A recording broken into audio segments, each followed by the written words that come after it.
అందరికీ నమస్కారం అండి. ఆహ్, ట మామూలుగానే టెన్షన్‌గా ఉంది. మాట్లాడేస్తాను ఫాస్ట్‌గానే. హరిశంకర్ సార్, మీరంటే నాకు చాలా ఇష్టం.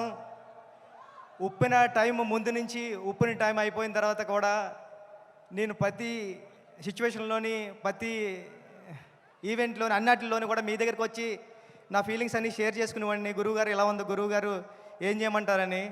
మీరు చాలా ధైర్యం ఇచ్చేవారు. ఆహ్, నేను ఉప్పిన తర్వాత 5 ఇయర్స్ గ్యాప్‌లో కూడా చాలా సార్లు మిమ్మల్ని కలిసాను. మీరు చాలా చాలా మంచి మాటలు చెప్పి, తమ్ముడు ఇలా ఉండాలి గట్టా అని చెప్పేవారు. నేను ఎప్పటికీ మర్చిపోను సార్. Thank you. మా గురువుగారి తర్వాత మిమ్మల్ని గురువుగారిలా భావిస్తాను నేను. Thank you sir. Thank you so much sir.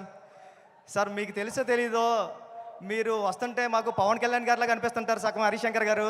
మీ బాడీలో 50% కళ్యాణ్ గారు ఉంటారు. థ్యాంక్ యూ అండి. ఏమండి, నేను పుట్టింది పిఠాపురంలోని. ఆహ్,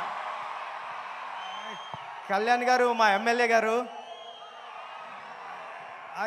ఇక్కడ ఉన్న వాళ్ళలో చాలా మందికి అదృష్టం ఉందా లేదా కానీ నాకు మాత్రం అదృష్టం ఉంది. మా ఎమ్మెల్యే గారు కళ్యాణ్ గారు అని చెప్పుకునే అదృష్టం.